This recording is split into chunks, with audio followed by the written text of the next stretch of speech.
आज आपण बनवूया काकडीचं खमंग थालीपीठ। काकडी अशी सोलून घेतलेली आहे। आता हे छान किसून घ्यायची आहे। आपण बघू शकता छान अशी मी काकडी किसून घेतलेली आहे। आता आपण यामध्ये पीठ ऍड करूया। यामध्ये मी 1 चमच गव्हाचं पीठ, 2 चमच ज्वारीचं पीठ आणि 2 चमच बेसन ऍड करणार आहे।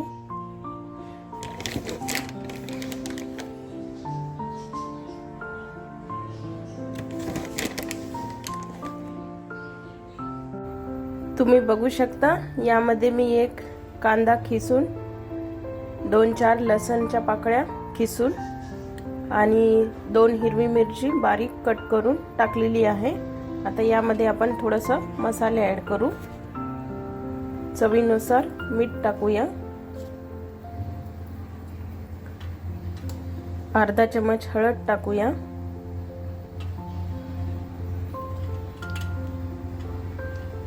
थोडीशी धनेपूड टाकूया, थोडं लाल तिखट, थोडा कोथिंबीर ऍड करूया, थोडा ताजा कढीपत्ता। आता हे पूर्ण असं मिक्स करून घ्यायचं आहे। पीठ मळतो तसं आपण पूर्ण हे मिक्स करून घेऊया।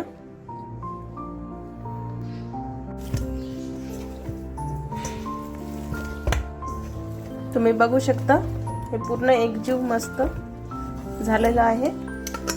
पाणी यामध्ये मी घातलं नाही कारण की काकडीला पाणी सुटतं, म्हणून आपण त्याच पाण्यामध्ये थोडं घट्टसर असं मळून घेतलेलं आहे। चांगल्या प्रकारे असं हे छोटं थालीपीठ करून घ्यायचं आहे। यामध्ये एक होल पाडायचं आहे आणि हे तव्यावरती भाजायला टाकायचं।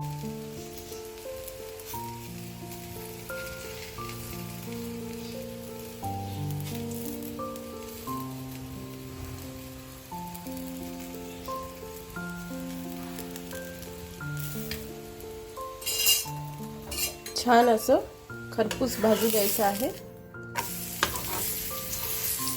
खूप टेस्टी बनतं हे आणि खूप पौष्टिक राहतं। चांगल्या प्रकारे आपण याला फ्राय होऊ देऊया। आपण बघू शकता हे पूर्णपणे मस्त खमंग असं भाजलेलं आहे आणि खाण्यासाठी रेडी आहे। तुम्ही हे दही सोबत पण खाऊ शकता, लोणच्या सोबत पण खाऊ शकता, खूप टेस्टी लागते। तुम्ही जरूर ट्राय करा। Thank you friends for watching. Please like करो, शेयर करो और सब्सक्राइब करो।